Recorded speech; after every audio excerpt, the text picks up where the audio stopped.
안녕하세요. 저는 현재 결혼 3년 차가 되었고 한창 신혼생활을 즐기고 있는 남성입니다. 사실 이 얘기를 할까 말까 망설였습니다. 하지만 저 혼자만의 생각으로 되돌릴 수 없는 일을 저지른다면 나중에 너무 큰 후회가 되지 않을까 싶어서 글을 남기게 되었습니다. 이야기를 시작하기에 앞서서 제 고민을 말씀드리면 저는 제 아내를 옆에 두고 있지만 계속해서 장모님이 생각나서 미칠 것 같습니다. 제 이야기를 읽어봐 주시고 어떻게 하는 게 현명할지 좋은 말씀 부탁드립니다. 저는 원래 가진 것 없는 흙수저 출신입니다. 그래서 돈에 관심이 굉장히 많았고 사업에 큰 뜻이 있었죠.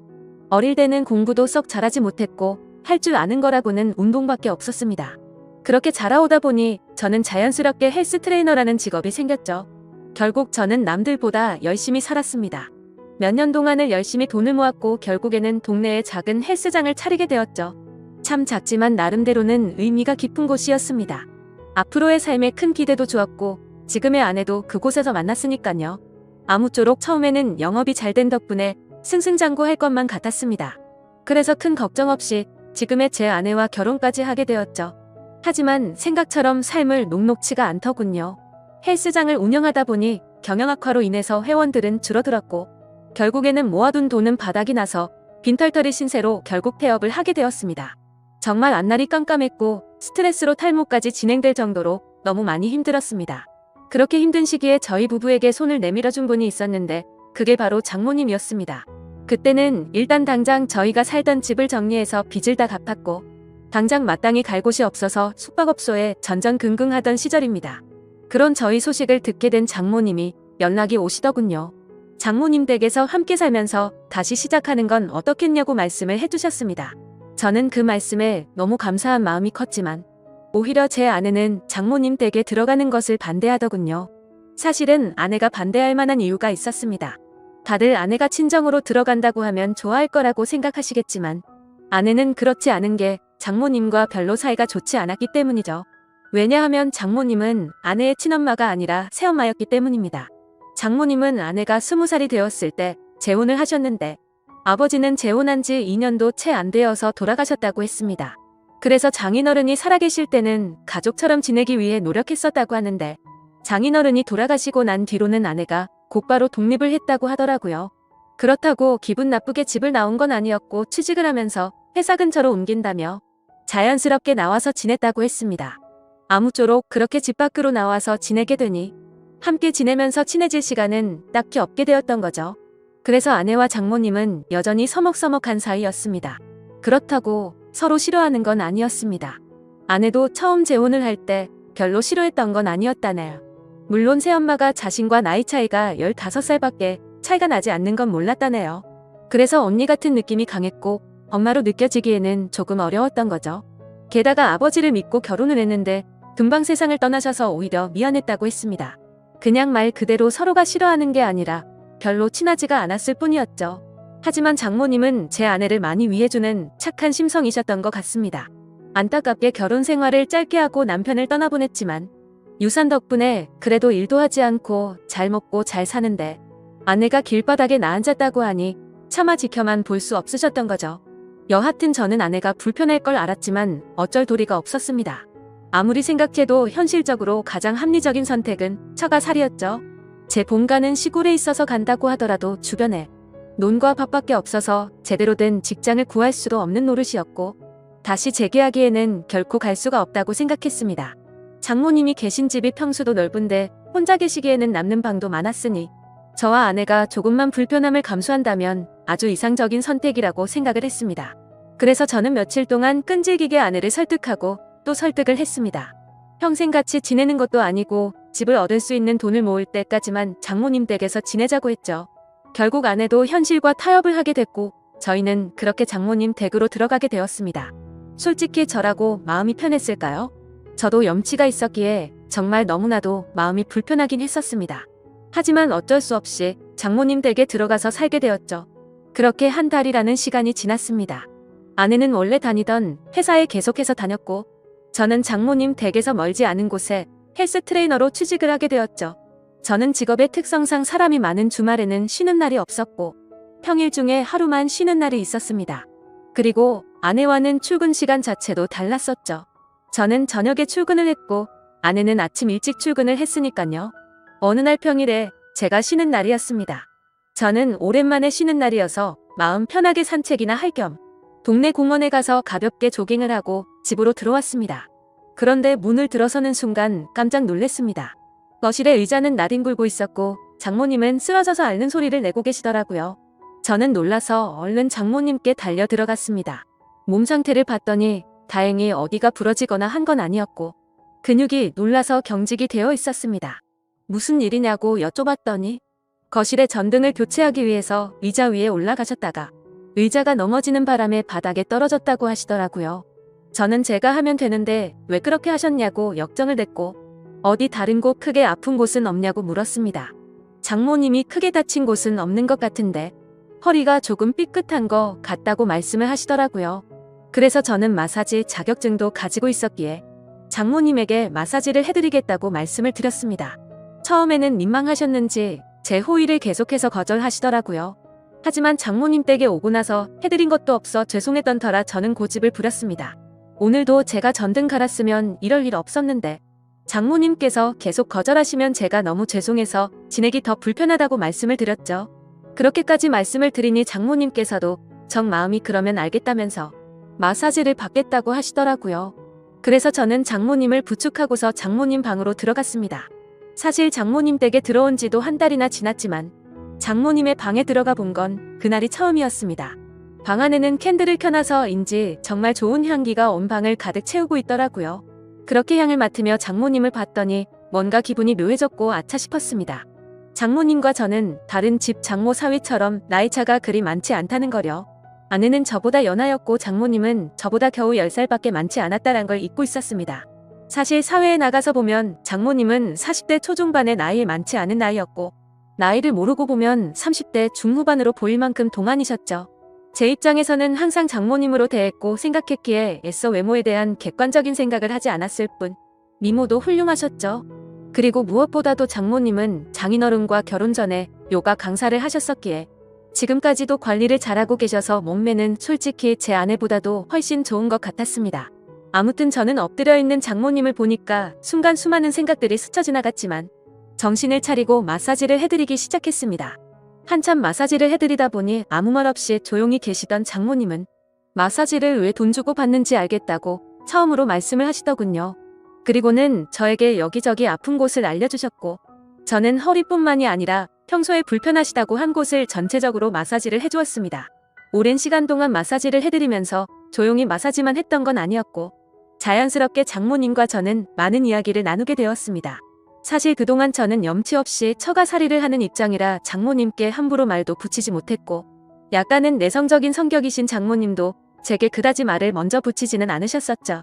그런데 마사지를 받으면서 한마디씩 하다 보니 점점 편해지셨는지 장모님은 평소에 볼 수 없었던 수다스러운 모습들도 보이셨고 소리내어 웃으시기까지 하더라고요. 저도 뭔가 장모님과 한층 더 가까워진 것 같아서 기분이 좋았고 오랜만에 즐겁게 수다를 떨다 보니 시간 가는 줄 모르고 계속 마사지를 해드렸습니다. 그렇게 그날 이후로는 아내가 출근을 하고 제가 출근하기 전까지 남는 여유 시간에는 장모님에게 마사지를 해드렸습니다. 그러다가 문득 드는 생각이 있었죠. 마사지를 해드리면서 느꼈지만 정말 장모님은 40대 몸매라고 하시기엔 믿어지지가 않았죠. 솔직히 눈 감고 마사지를 하면 20대라고 해도 믿을 정도였으니까요. 하지만 감히 장모님에게 결코 그런 생각을 해서는 안 된다고 정신줄을 바로 잡고는 했습니다. 여하튼 거의 매일같이 장모님께 마사지를 해드리다 보니 장모님과 저는 급속도로 친해지게 되었죠. 그러다 보니 장모님은 평소와는 다른 모습들을 많이 보여주더라고요. 평소 장모님은 내성적이신 성격의 말도 없고 조용한 분이신 줄 알았는데 점점 말씀도 많아지셨고 장난도 많이 치시는 모습이 보이더군요. 나이와 맞지 않게 티 없이 맑은 그런 해맑은 성격이라고 느꼈습니다. 장모님은 최근에도 어떤 남자가 자기에게 연락처를 물었는데 거절했다는 이야기부터 시작해서 장인어른을 처음 만나게 되었던 이야기들과 갑작스럽게 떠나보내고 슬펐던 이야기들까지 제게 숨기는 거 없이 말씀을 해주시더군요. 그러다 한 번은 저에 대해서 말하는 것이었습니다. 처음에 제 아내가 저를 데리고 장모님께 인사를 드리러 왔을 때 다른 건 몰라도 제 몸을 보고 아주 마음에 들었다고 말씀하시더라고요. 제가 너무 듬직해 보였고 몸 좋은 사람들이 자기 관리를 잘하는 사람이라고 생각한다며 저의 첫인상을 정말 좋게 보셨다고 말씀을 해주시더라고요. 그러다 장모님은 저에게 짓궂은 농담을 던지셨습니다. 그런데 자신의 경험상 이렇게 몸 좋은 사람들 중에 밤에는 힘을 못 쓰는 사람이 허다해서 걱정이었는데 이틀 전에 그 걱정을 덜게 되셨다고 하더라고요. 저는 무슨 말인가 생각을 한참 하다가 깜짝 놀랐습니다. 이틀 전이라면 아내와 제가 이세를 갖기 위해서 사랑을 나눴던 날이었습니다. 그렇다면 저와 아내가 사랑을 나누는 소리를 장모님이 다 들으셨다는 건데 저는 민망하기도 하고 부끄럽기도 해서 아무 말도 못하고 있었죠. 그러자 장모님은 갑자기 웃으시면서 부부 사이에 당연한 일을 한 건데 그렇게 부끄러워하지 않아도 된다고 말씀을 하시더라고요. 그러시고는 제 아내가 부럽다고 말씀을 하셨습니다.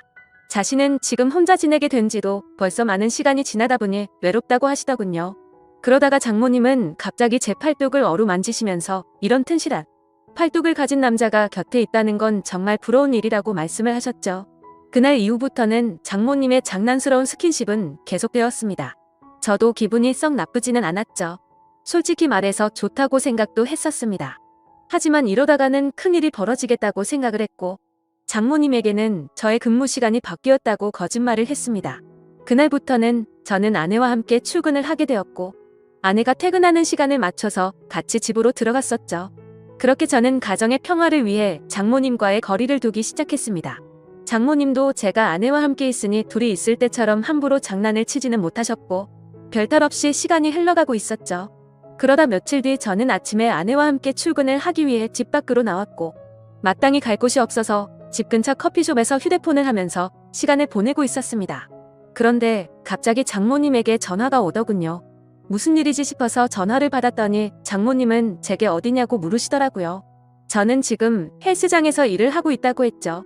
그러자 장모님은 요즘 헬스장에서는 무슨 커피도 파냐고 묻더라고요. 저는 그 말에 무슨 말을 하시는 거지 싶어서 고개를 들었더니 커피숍 입구 쪽에서 저를 노려보고 있는 장모님을 발견하고 말았습니다. 그리고는 장모님은 아무 말도 안 하시고 전화를 끊으시고는 밖으로 나가 버리셨죠. 그날 이후로는 정말 집안 분위기가 엉망진창이 되었습니다. 그렇지 않아도 서먹서먹한 분위기였는데 그때부터는 한기까지 느껴질 정도였죠. 그래서 저는 하루하루가 바늘 방석에 앉아서 생활하는 것처럼 너무 많이 불편했었습니다. 그렇게 불편한 나날을 보낸 지도 몇 주가 지나갔고 아내는 회사 워크숍이 있어서 1박 2일로 자리를 비운다고 하더군요. 저는 어색한 걸 너무 싫어하는 성격이라 솔직히 그때부터 너무 초조했고 미칠 것 같았습니다.